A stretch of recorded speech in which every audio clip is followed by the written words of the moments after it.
to hear. My name is John Schreiber. I'm very proud to be the president and CEO of the New Jersey Performing Arts Center. And on behalf of our whole family here, we're delighted to welcome the Newark History Society and Mr. Robert Curvin to the Arts Center. Thank you for being here.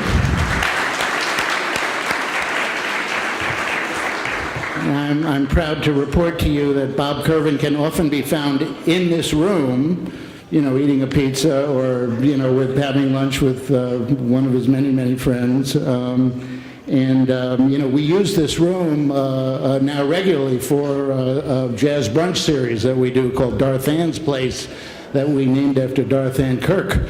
And so usually up here you see combos. So I'm expecting that Bob is going to be playing the saxophone, and Richard Cammarieri is going to be on piano, and but no, not tonight though, right? Yeah, okay. When I got here to Newark 3 years ago, a friend of mine at the Rand Corporation said, you're coming to Newark, and I knew nothing, of course, about Newark, really.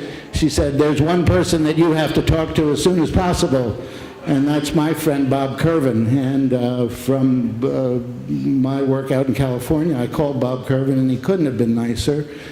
And of course, he couldn't be nicer. He is one of the great folk in the universe, and I'm very lucky to have been sort of counseled by him and taught by him over the past few years about at least a part of the political history of Newark. And now with this extraordinary book, we all get to learn many, many things that we didn't know, and get a great perspective on the history of this city by a great historian, and as importantly, a great writer.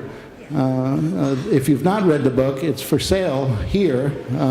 Please buy it, and you'll not only learn, you'll also appreciate the work of a great stylist and a great writer. So, there's an opportunity for everybody. There are a couple of other people that, along with Bob, Richard Cammarieri is one, Clem Price is another, Junius is another. These are kind of the historians of our city. Junius wrote a great book as well, Unfinished Agenda, which I hope and assume many of you have read, which tells his personal story and also the story of Newark along the way. And these are guys who have lived the history of this city for 45 years easily, and are still here cheering on the future of the city. So anyway, we're happy to have all of you here. My hope is that the Newark History Society is going to do many more events here as time goes by, and it's my honor now to introduce the president of the society, Tim Christ. Thanks, John. I want to add my welcome to this signature event for Newark. What a great tribute to Bob and to Pat that so many of you are here. I also want to thank John Schreiber and his team at NJPAC for co-sponsoring this event with the Newark History Society and for hosting us tonight. They have been terrific to work with. And we're grateful to Bob Marasco, who is standing over there, the city clerk of Newark, for arranging for the taping of tonight's program, and for that will be broadcast later by Cablevision on Channel 78. Bob has done that for almost all our programs in recent years, and then we make sure that DVDs of the taping are deposited at the Newark Public Library and at the Dana Library at Rutgers Newark, so that students and researchers in the future can have access to them.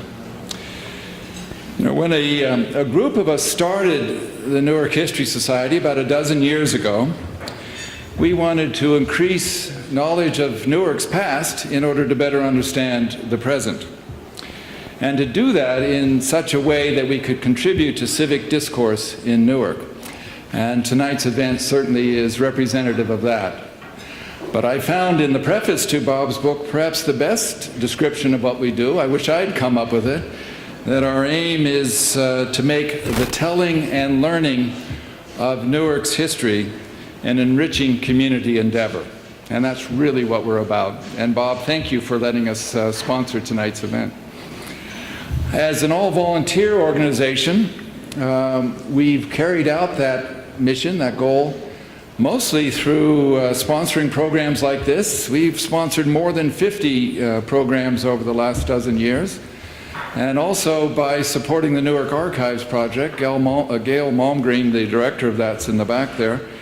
And that's a growing online database with now more than 2,000 descriptions of archival collections with material about Newark. We have several programs on the docket for the coming year that will build on tonight's program. On September 29th, we're going to have a distinguished panel marking the 100th anniversary of the Newark branch of the NAACP. And then on November 10th, Tom Allroots over there is going to give a presentation on William Hayes Ward, whom he calls Newark's forgotten or unknown abolitionist. And what ties those two together is that William Hayes Ward, who lived in the North Ward of Newark, Forest Hill section, was one of the key people at the founding of the NAACP 100 years ago.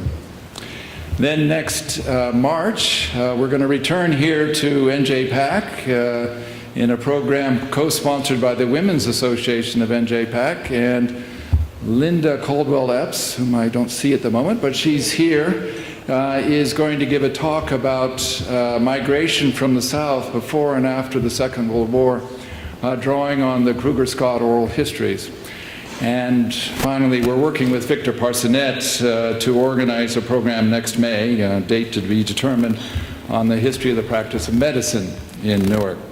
And we'll send details about all these programs well in advance to our members and those on the list.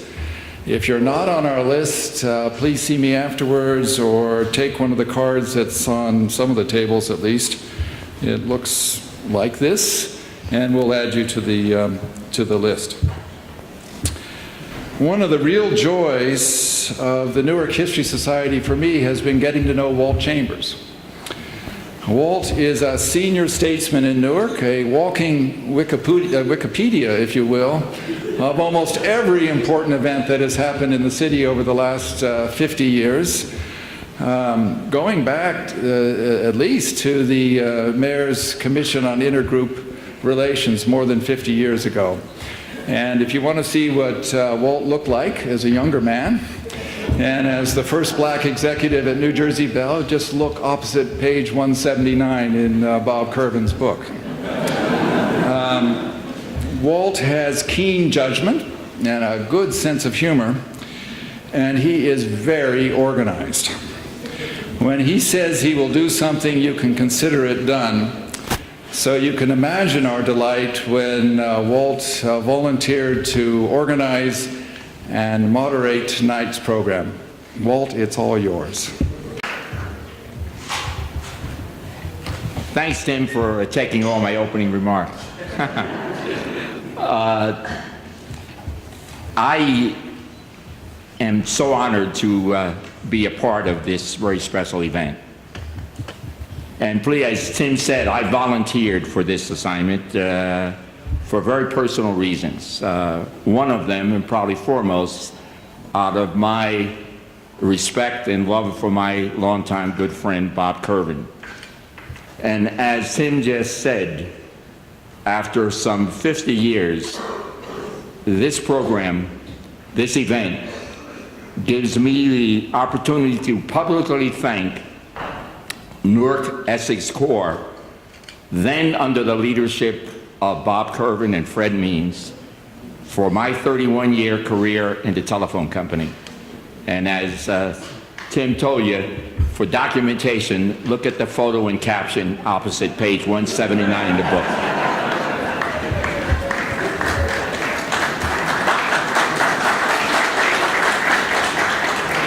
Now, our program will proceed just as you saw on the flyer announcing this night. We'll have remarks from a panel of folks who represent the many friends and colleagues of Bob. We'll have comments from the author himself, a brief question and answer period.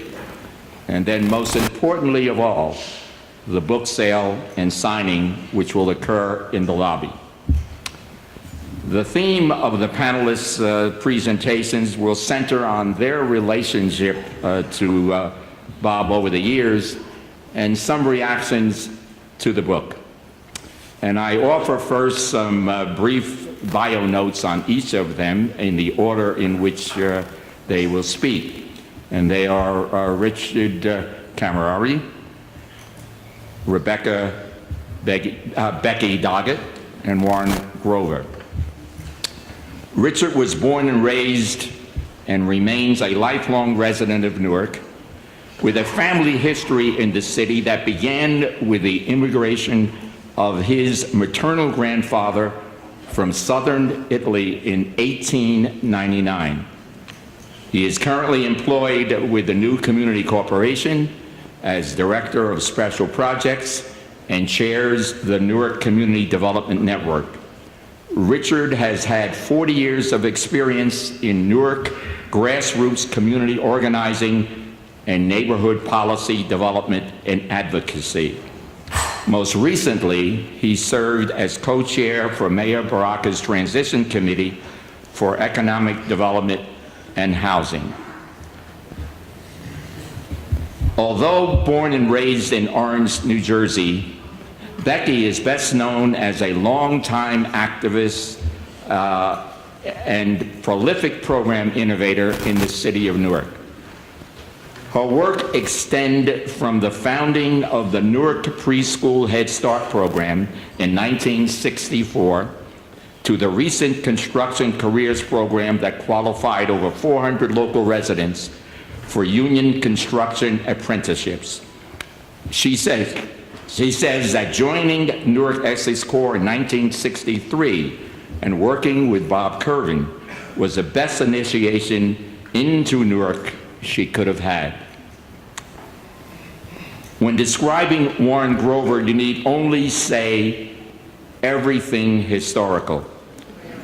He is co-founder of the Newark History Society, a member of the New Jersey Historical Society, past president of the Jewish Historical Society of New Jersey, and Warren is also author of the well-known book, Nazis in Newark.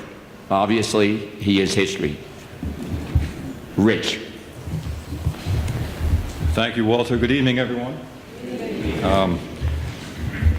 When I saw this setup, Bob, I thought I might do a Dean Martin lounge act here. But I won't.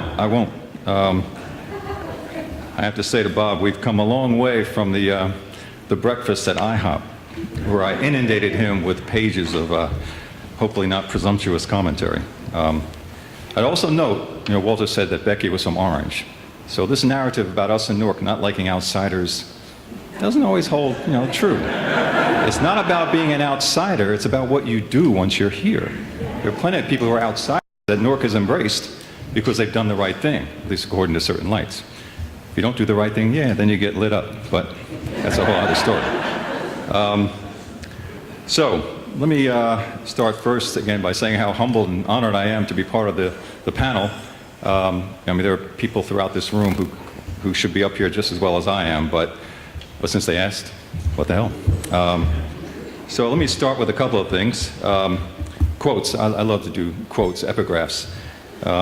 One is, the past is never dead, it's not even past.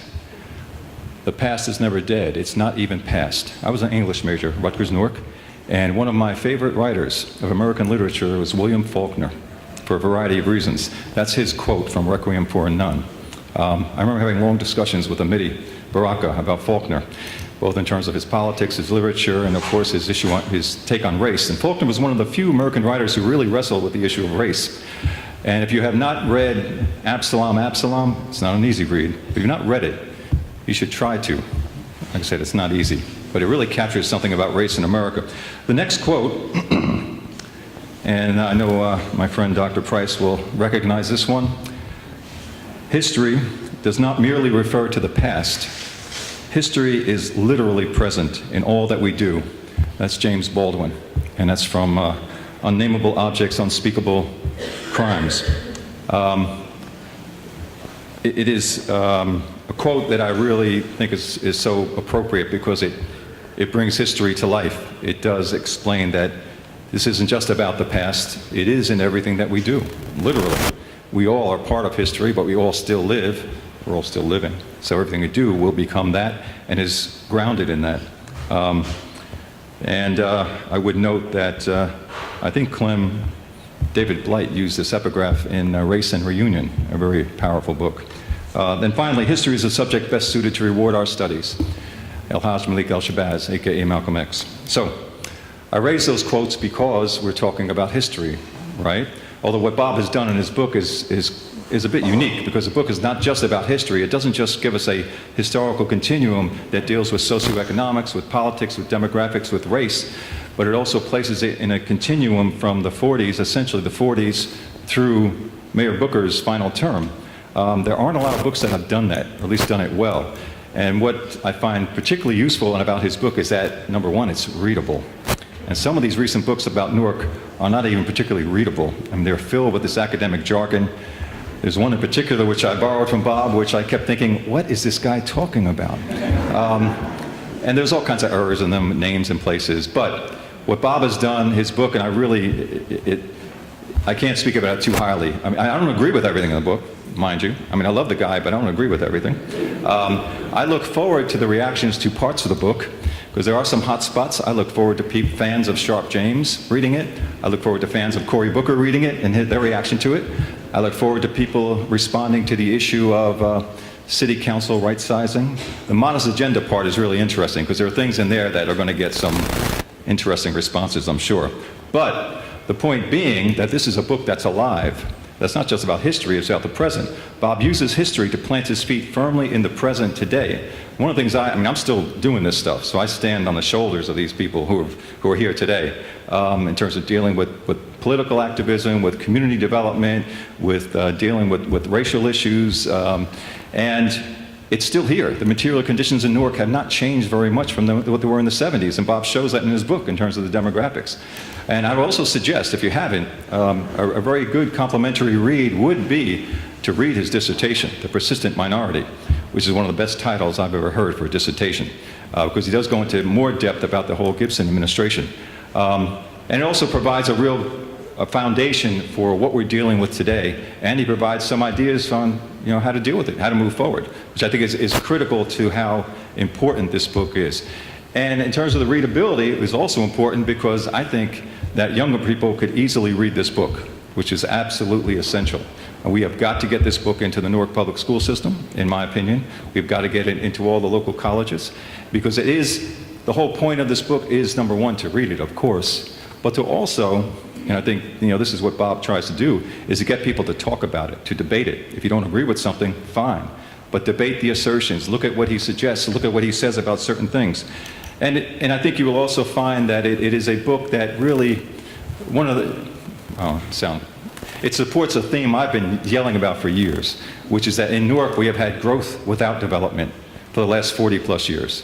We've had plenty of stuff happen in Newark. We've had billions of dollars of investment in our city. And what has been the effect? Well, not much. If you look at the socioeconomics of our city, the distressed socioeconomics, they're not that different than they were in the 70s. So something has not been connected. And I think Bob does a very, very good job at calling people to task. The political leadership in this town, and yes, the role of black political leadership, which did not adhere the principles that they first were called upon to hold up in the 60s and 70s. That's unfortunate, maybe not that surprising, but it does put that issue and that question out there for all of us to think about. So I think that's going to be a critical element to the book.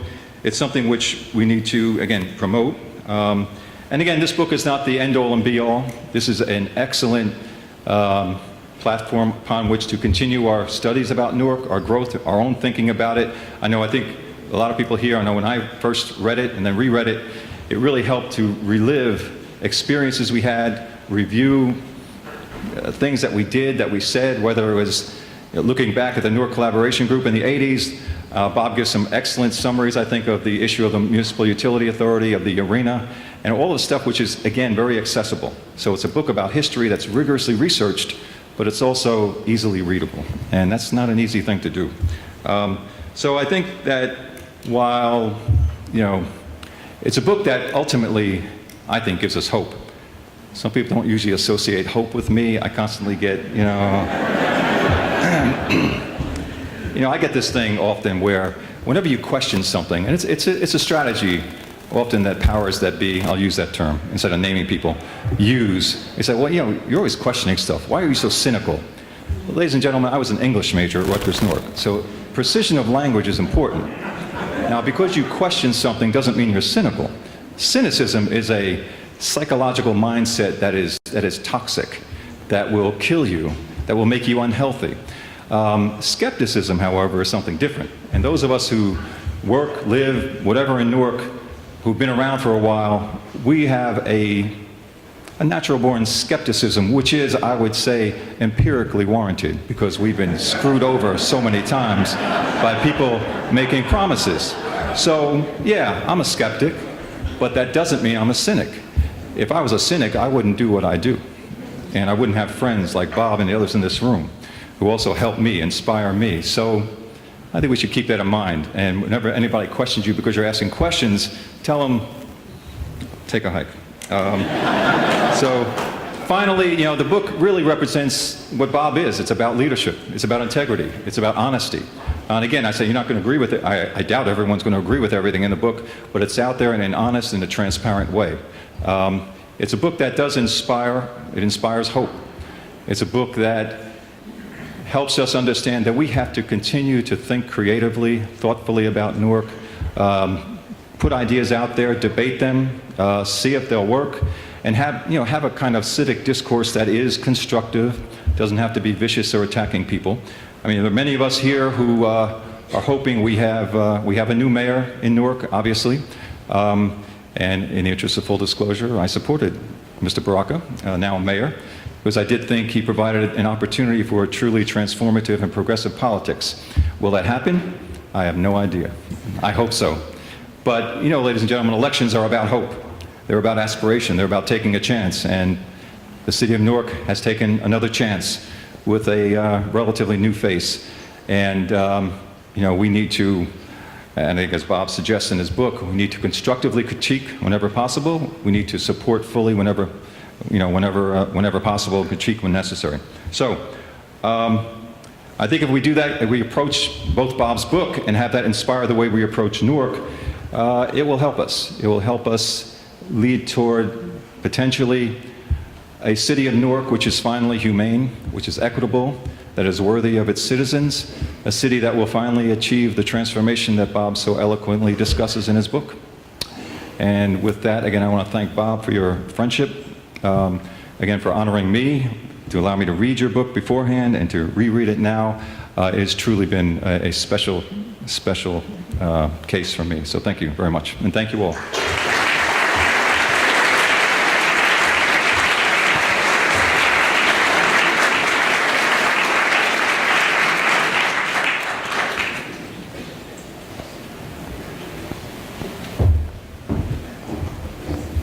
Good evening, everyone.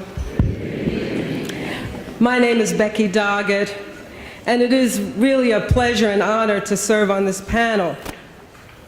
As people mentioned, I grew up in Orange, and my political activism began in my hometown. But Bob remembers coming to one of our events in Orange. But by 1963, we had moved to Newark, and we joined Bob Curvin in his work at the Congress of Racial Equality, or CORE. Our first action was on the picket line at the Barringer High School construction site. Now that's a way to get initiated into Newark. I'd like to first highlight 3 overall observations about the book, and then drill down to my greatest concern, which of course is public education. First, Inside Newark makes it clear that the decline of Newark did not begin in 1967 with the civil rebellion. Businesses and the middle class had started to leave Newark at least 3 decades before then. Secondly, the book gives an excellent portrait of the last 5 mayors before the new mayor, Ras Baraka, and describes the political momentum that put them into office, but more importantly, Inside Newark gives some analyses of their performance once in office. I was looking to see if any of our mayors, former mayors were here, but I haven't seen any yet. Inside Newark also gives a dispassionate treatment of race and ethnicity in such areas as public housing, public education, employment, economic development. And overall, this book is a must-read for students of history, political science, and urban policy. And I agree with Rich, it should be in the hands of all of our students, high school and college here in the city, or around the city. In his last chapter, which Bob titled Pity the Children, Bob gives us an important lens through which to look at local leadership and its treatment of public education. He talks about the resource distributors and the change agents. He also points out that the change agents were always in the minority. My own personal attempts to be a change agent occurred in 1993 when I agreed to be Auditor General of the Newark Public Schools on behalf of the State Department of Education. Some of my friends said I was crazy and offered me safe houses while I was doing that work. The school system, we knew, but was well documented after the investigations. The school system was a huge jobs mill with large sums of federal and state dollars covering the school budget. The resource distribution was running rampant, and change was way on the back burner. The state takeover began in August 1995. The first 3 state-appointed superintendents, Beverly Hall, Marion Bolden, and Cliff Janey, focused on school change. So we saw things like all-day kindergarten, social workers in the elementary schools, teacher training, training for principals, lengthening of the school day. Newark had one of the shortest school days in the state. Upgrading of facilities, upgrading of athletic facilities and athletic programs, and kind of a general beginning of raising of morale. And some minor, but moving in the right direction, improvements in the learning for children. However, the current administration appears to talk change, but the action plans are shifting millions of resources from the public domain to charter school corporations. And therefore, the renewed cry for return to local control is certainly understandable. But here is where many of Curvin's points in his modest agenda would be most timely and essential. In the past, return to local control has meant that local school boards would resume its authority to hire all staff from bottom to top. This invites resource distribution at its worst and has nothing to do with educational change. So it's time to talk about return to local control in a much broader context. And the last part of Bob's book gives us a great context to do that when he talks about the modest agenda. First, he says that we must set school improvement as a top priority. How else will we be able to break the cradle-to-prison chains that are dooming so many of our children in our society today? We need to start a movement for civic engagement so that there are forums for people, parents, and other concerned people throughout the city and around the city to talk about their vision for children and how we can move together to make a change for children in our schools. He talks about organizing a citizens' budget oversight committee, and we certainly have many resources to do that with our colleges and other folks who have real expertise. we could provide oversight of the school budget as well as the city budget. He talks about promoting collaborations, and these kinds of collaborations are really important to support the lowest income families in our community. Schools alone cannot address all of the needs of the children who show up for education. We need everybody in the city working together: public safety, health, income assistance, job training. So there have to be many, many more collaborations than we have seen recently. And he talks about providing a forum for civic conversation. And happy to say that I think that forum has begun with the concept of the Brick City Conversations, which has been started by Rutgers, Leadership Newark, and some other really important folks here in the city. The ability to have a forum to talk through some of these issues and figure out ways we can work together for our children is really so important. With this modest agenda, as Curvin calls it, which really is not modest at all, it would be monumental if we began to deal with some of these items that he has recommended. In my opinion, if we were to start on this modest agenda, we would no longer have to pity the children, but we would be promising the children of Newark. Good evening. Good evening. Bob Curvin has been a participant, observer, and analyst of Newark history. With precision, passion, and insightfulness, he tells the story of how Newark, once a great city, fell to its present state.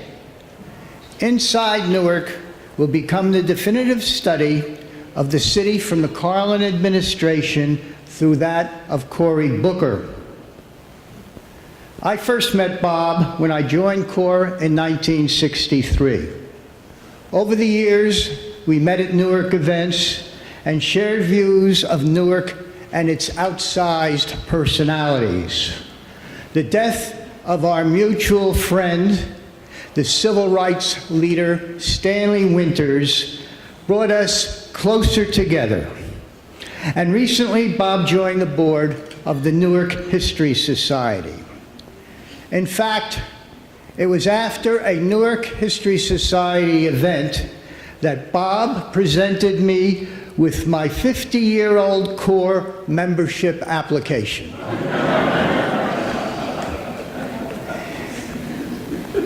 Bob's book presents a grim narrative of Newark over the last 50 years.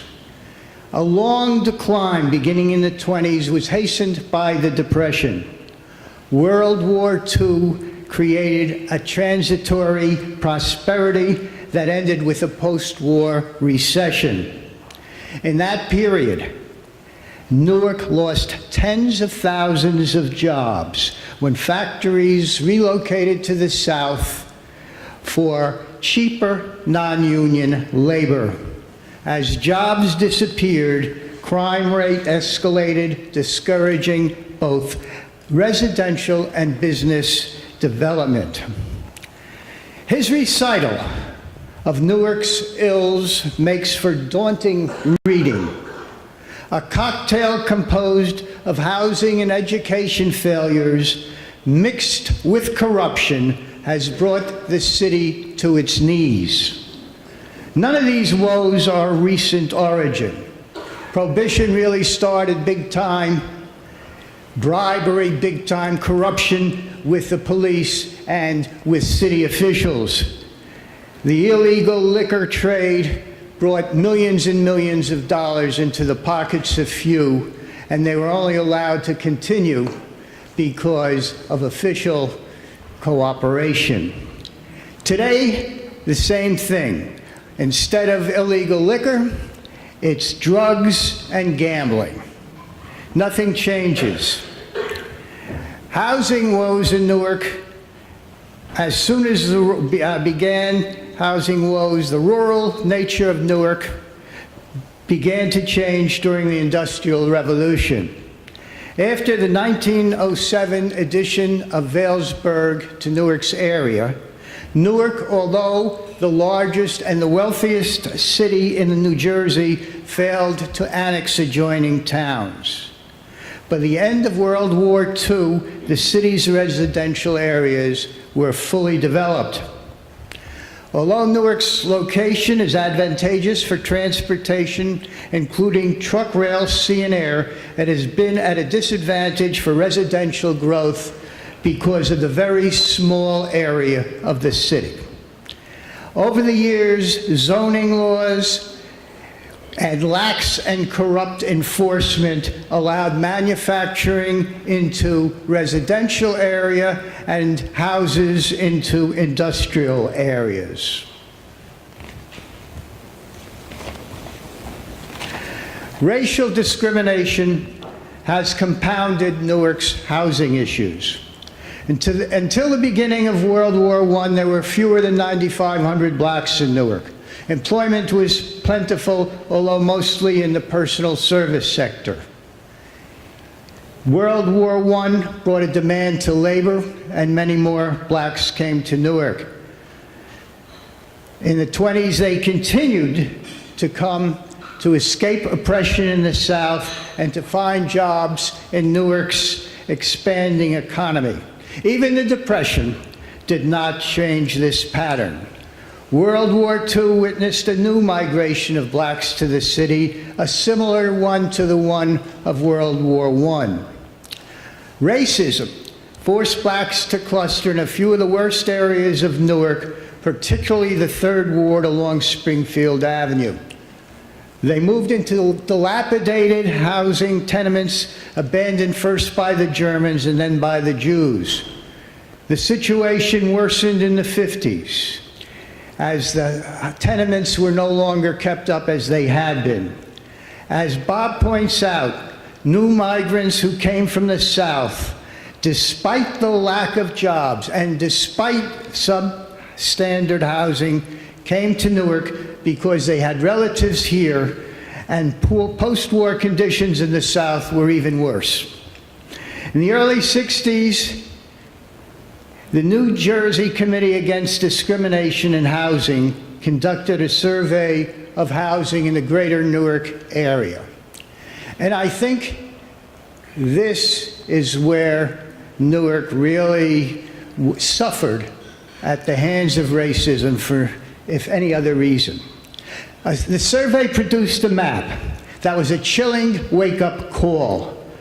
There were no blacks in Belleville and Bloomfield. None in Harrison and Kearny, none in Hillside, and none in Irvington. Only in East Orange, South Orange, and Montclair, where there were small historic black areas, could blacks even aspire to go. However, the biggest surprise of the racism in housing was in Newark. As late as the early 60s, the majority of Newark areas were closed to blacks, including Weequahic, Vailsburg, Forest Hills, and Roseville.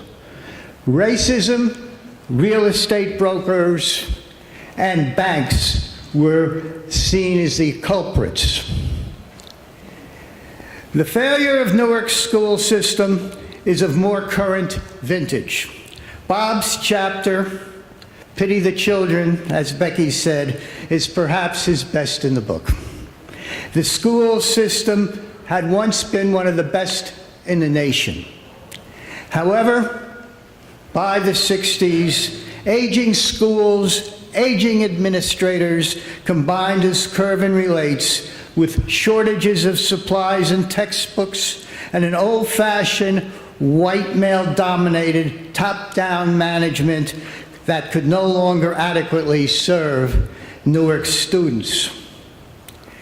Newark students for decades have suffered from incompetent teachers, administrators, often chosen for their political connections rather than merit, an indifferent and sometimes corrupt Board of Education, more interested in politics, trading votes and favors than in education, a revolving door of superintendents. The list goes on, and the result is Too many Newark Public School students are unprepared to enter the workforce. For the past 50 years, Newark's mayors have looked to downtown development. Unfortunately, this growth has not spread to the rest of the city. South Orange Avenue serves as a metaphor for the failure of Newark's last 4 mayors. Most of its stores are boarded up, and many housing areas are abandoned. Hordes of young people hang out aimlessly on the street with few prospects of a better life. This is a tragedy of poverty, inadequate education, and hopelessness. For the present, Curvin assumes that neither federal or state governments are going to help cities such as Newark. Additionally, because of competition and globalization, the economy cannot find a way to create more jobs. Bob sees that the future is not bright for Newark. Despite this, he is guardedly optimistic. He offers 7 suggestions to move Newark forward. Most of them are dependent on business universities and civic organizations providing the necessary leadership. He envisions formation of committees to increase civics responsibility, better education, institute regional cooperation, oversee the city budget, and formulate a long-term strategy for Newark. The last time genuine transformation took place in Newark, it was in the context of a national civil rights movement. Civic, business, and educational groups, and most of all, citizens outraged at the existing order, changed the city. Today, few of our children or grandchildren are willing to take up the struggle for better governance, education, and housing. To meet Bob's vision of change, a new generation of Newarks, educated in vastly improved schools, must rise to fight for their city and make it great again. Thank you.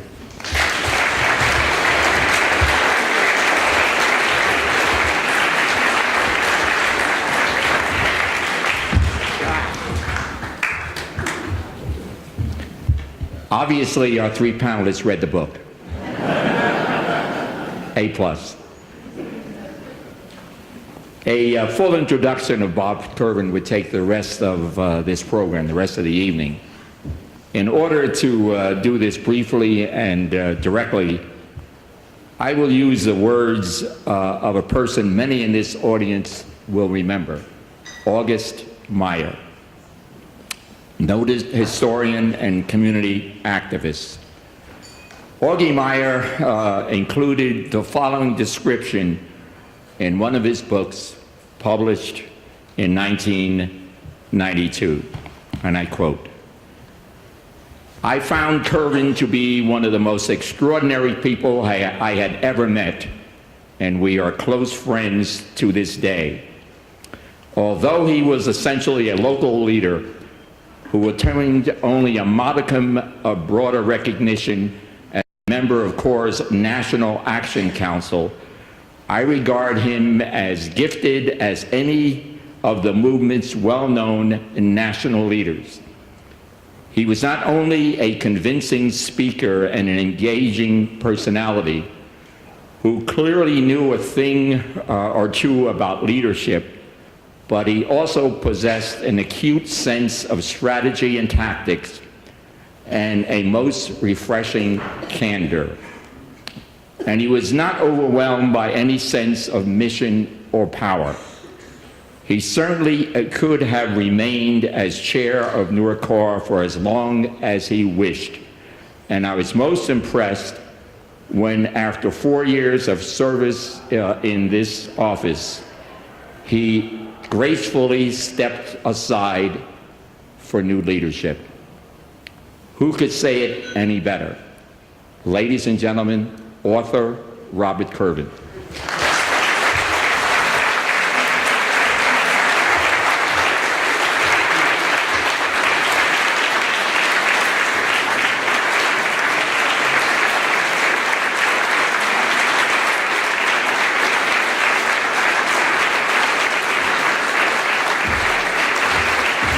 goodness, my goodness. Sit down, please. I'm going to get a big ego with all this attention. Come on. I want to start by thanking people that I must thank.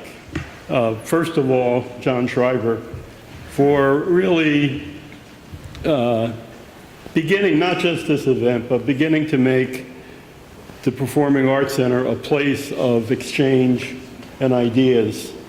And I think it is so important that a cultural institution take this role, because I think there's a certain amount of freedom and flexibility and the openness to say things that you can't say in the city council chambers.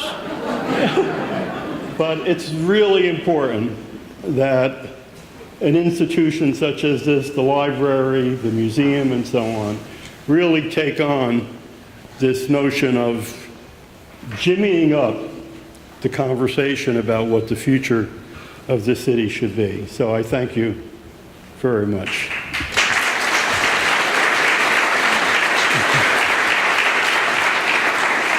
I also, of course, have to thank Tim Criss, our indomitable president of the Newark History Society, who really not only was waiting for the book to happen, because every time I saw him, he would say, "How's the book? Where are you now? You have an agent?" And this sort of prodding, certainly, I took seriously. But I also have taken seriously this enormous effort of the leadership of him and Warren to, as he recited that I said in the book, to make the telling and learning of Newark history an enriching civic endeavor. And it is. It really has become that. And thanks, of course, to our panel. These are people I love and have enormous respect for, and over the years I've worked with them, and they are special people, and they are thoughtful people, as you could see from their remarks. And of course I have to say thanks to my friend Walt. Walt said he could talk the rest of the night about me. I could talk the rest of the night about you too, because it's not that usual to have a friend like this over 50 years who has been as steady as they come, always there, always giving advice in a very smooth, friendly, brotherly way, and always being the supreme commander of organization. You haven't been organized until you've been organized by Walt. Walt sent me an email on Saturday afternoon and said, "This is the last email I'm sending you about the program, and you should just relax and rest for the rest of the weekend." 4 hours later, I got another email. "I'm going to relax tomorrow." But Walt is very special. I also want to note that, of course, my wife, Pat, who is wonderful, and my life, my rock, my support system, my love. But we're joined by a few members of the Curvin clan. Why don't you all stand up?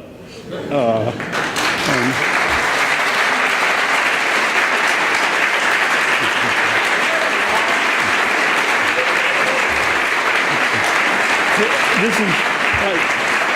I wanted to show you that we do have a few votes in one district. And my brother Wooly, who is very, very special. My sister Irma, my children. Where's Frank? Is Frank, Dr. Frank? My daughter Nicole and Dennis, who drove down from Vermont today. And all of you others who are part of the family too. You know who I'm talking about. And I thank you all so much. I just want to say a few words. I want to say, first of all, why I wrote this book. Some years ago, a lot of other people began writing books about Newark, and they were very interesting, and I don't in any way berate or denigrate the kind of work that's been done. But in some respects, they were not the stories that I had experienced.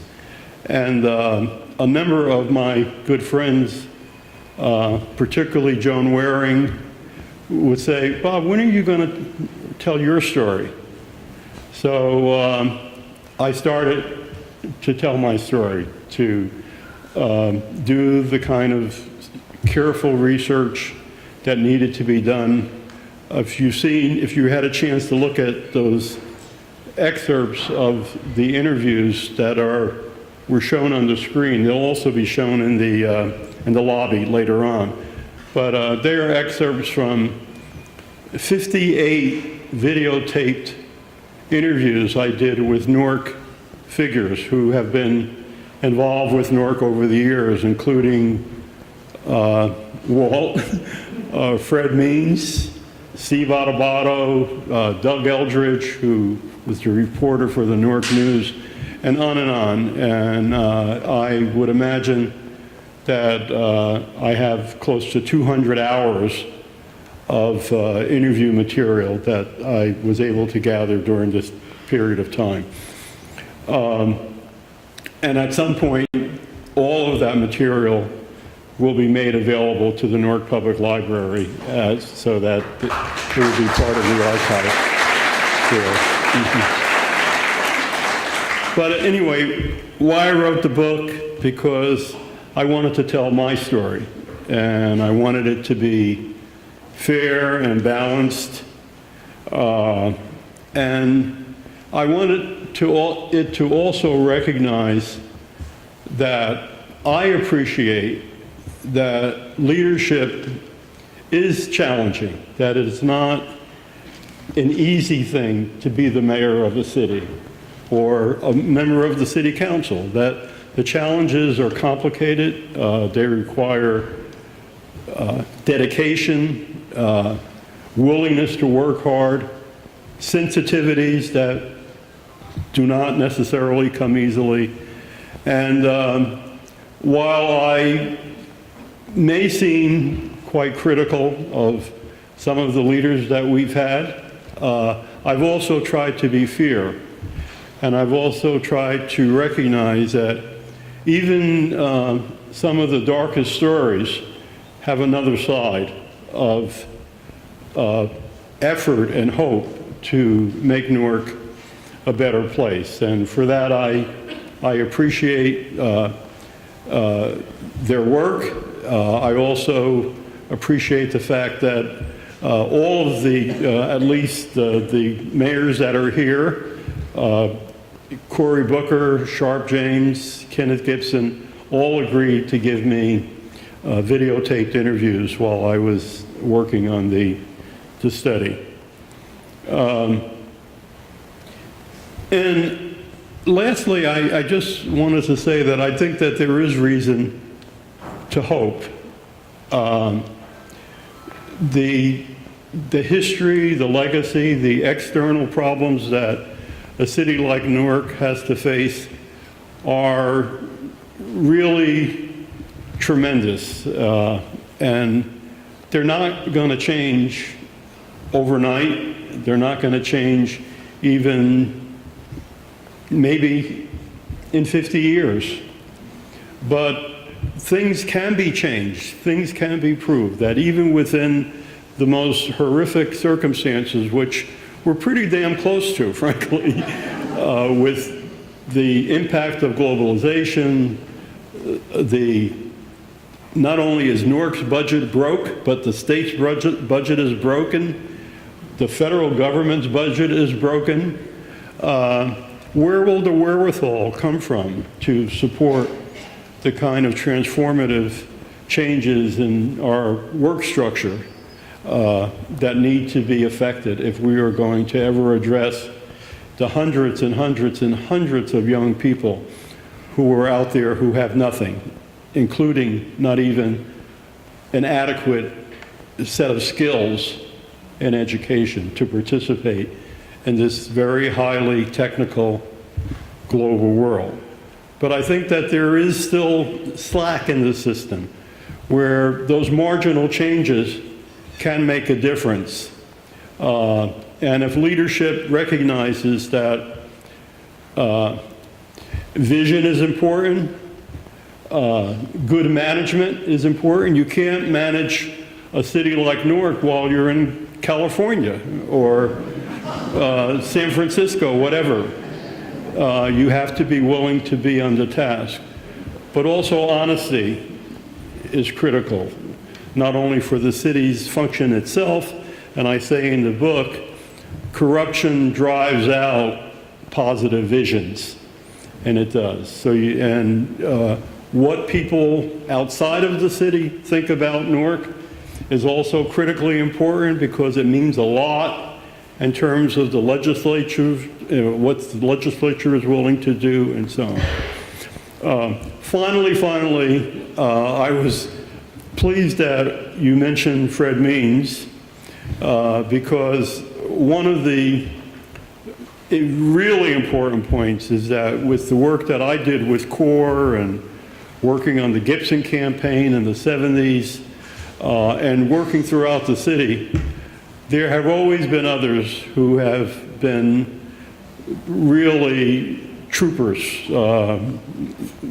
Richard, Becky, Warren, Walt, many. I see Guy here who has been just enormously active with the water group.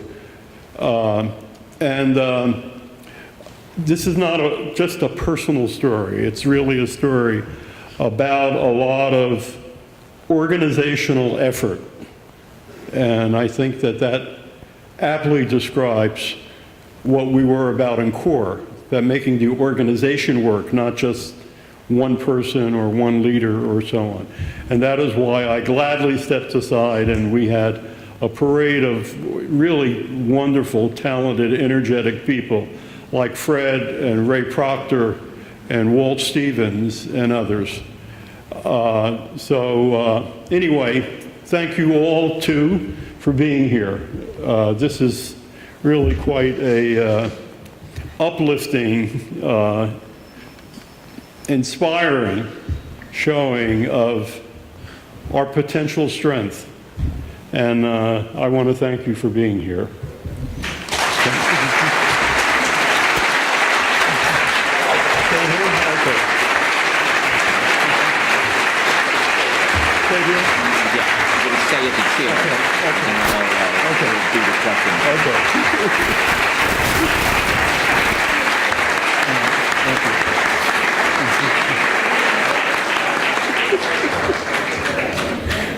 Sit down. Okay. You can sit right there if you want. Okay, thank you. Now, Bob has agreed to accept a few questions before moving to the book signing. We respectfully request that you ask a question and not make a presentation. We already had that. When recognized, an usher will pass you a microphone so everyone can hear your question. So we'll sort of begin in this side of the room and middle and the other side and see where we go from there for a few minutes. And the lights are sort of tough. I can't see the hand. You have to We got the mics? I might not be able to hear this. Huh? Yeah, we got a mic. Rob? All right, go Okay, ahead. okay, Bob, you make a strong statement about why the events of 1967 should be called a rebellion and not a riot. How do you differentiate it from the Puerto Rican riot thereafter? Interesting question.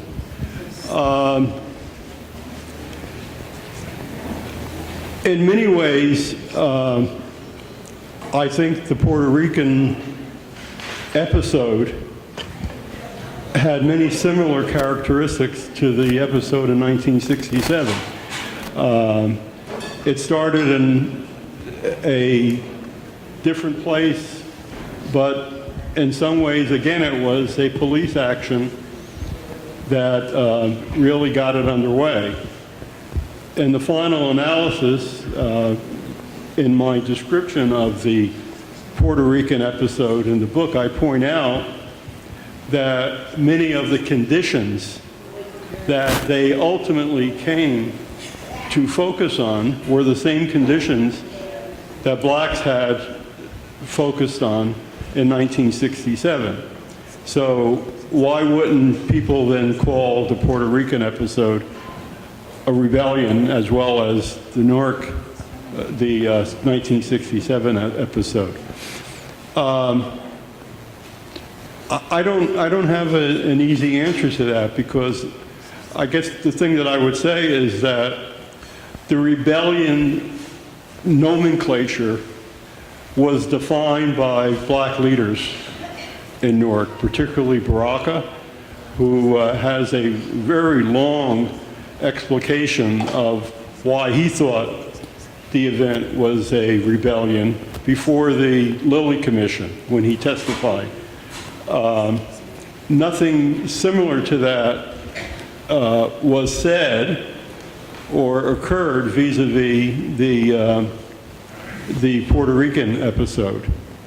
But I think it's a fair question, and it's a question that you might ask of, or I might ask, of some of the Puerto Rican leadership at that time.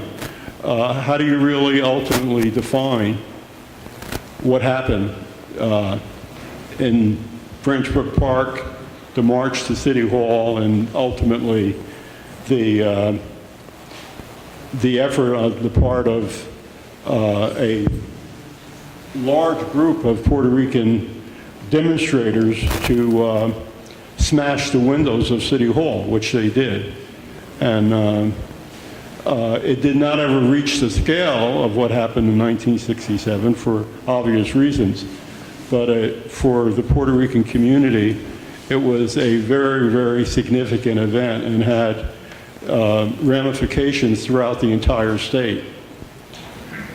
Thank you. All right, let's take one from the middle of the room now.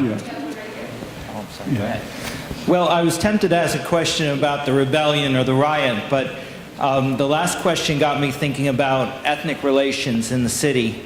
A while back, I had interviewed a gentleman who was Puerto Rican about the 60s and 70s, and he was saying that... I can't hear him. Wait. A while back, I had interviewed a gentleman about the 60s and 70s, a Puerto Rican gentleman, and about what was happening today in the city. And he basically concluded our interview by saying that our time has come, indicating that he felt there was a demographic shift taking place, and that someday, if the history of Newark holds with ethnic succession, with one group replacing another group, that eventually when the demographics shift, then the power will shift as well. And I'm kind of curious what you see the future of Newark to be, given the way that the demography of the city is changing and the racial and ethnic composition of the city is changing. Did you hear it all? I didn't hear it. I didn't hear the question. The demographics of Newark are changing to Hispanic. Well, Your feeling about that? yeah, I'm not sure that I'm not sure that the shift is going to occur in the way that others have. In fact, myself, I have anticipated at an earlier time. But if you look at the numbers, what you see is a continuing exodus of African Americans from Newark, and a very slight growth in the Puerto Rican population. And if it continued on this path for 30 years, not 10 years, as some people suspected, it may, in fact, get to a point where it would be near parity and you would begin to see a transformation, but it's not going to happen soon.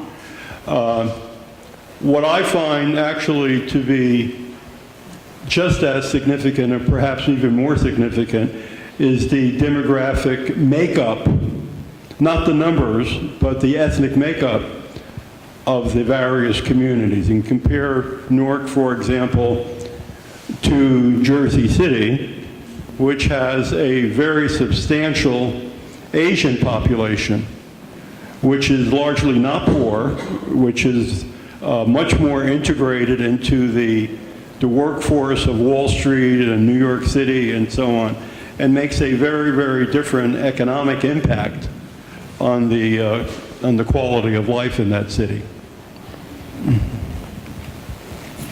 How about down the One middle more. here? That was on the side. We got, in the back? or in the back? Yep. Go ahead. Okay, can you make any comments on the role of higher education with regards to how Essex County College, as well as the other institutions of higher education, as well as Seton Hall Law and Rutgers Law, can I can't help improve Newark? Could you tell me? Okay. The role of higher education. The role of higher education. I agree with the role of higher education.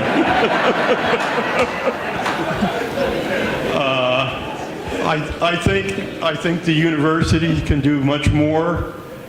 They've done a lot, but I'm encouraged to hear the new chancellor at Rutgers talk about a much deeper and broader engagement with some of the educational issues that exist in the city. I thought it was quite interesting that she joined the transition committee for Mr. Mayor Baraka. But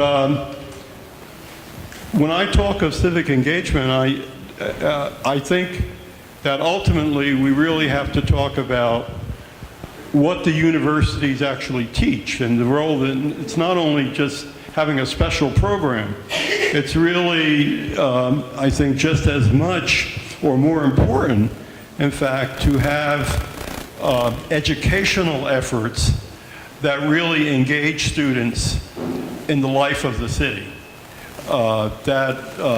Learning more about the operation of the city in every aspect is a way of thinking about how you get people to really care about the city, but also to be civically engaged with the city.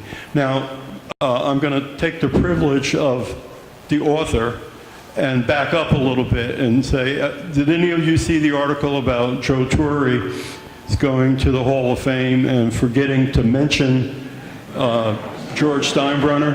Well, I'm about to commit the same error because I have not mentioned Dr. Clement Price, the city historian,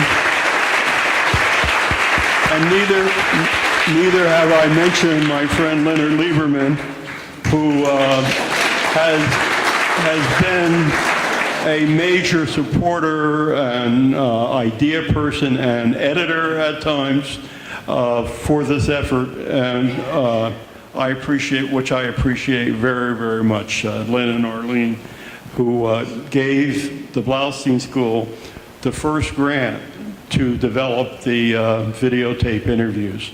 So thank you, Len. Take one more question. Yeah. All right, we'll take one more question. I see a hand somewhere here. Somebody get the mic. She has the mic. It's coming. Excuse me. Mic is coming. Excuse me.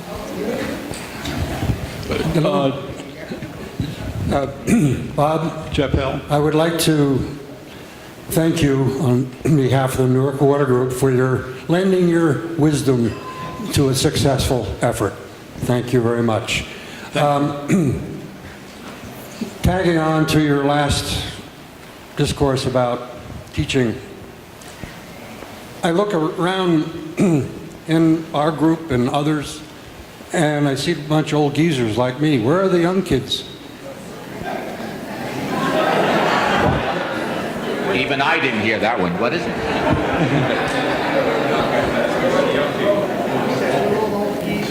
Okay. There's no music. That's a question. We'll pass on that one. The film, the videotapes, as I said, will be shown in the lobby during the book signing, so you get a chance to see the really snippets of about 15 or so of the interviews that I did on videotape. Thanks again very much. Thank you all for being here. Great. Stay right here, man. Okay. You finished? Yeah, I'm going to close up and move them over to the other side. So you stay right here. Okay, hold it. We're not done. We got a little business. Hold it.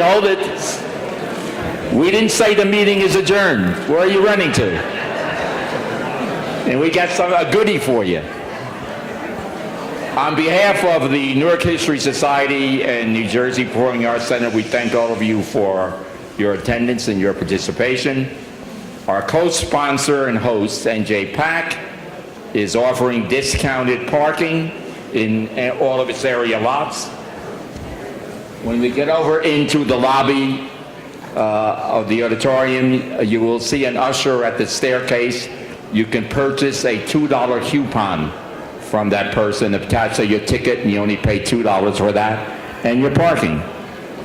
Now we are moving to the lobby of the Prudential Hall for the book sale and signing. And as Bob said, we'll have the streaming of the interviews over there. So thanks again for being here. Now we are adjourned to the sale and book signing. Thank you.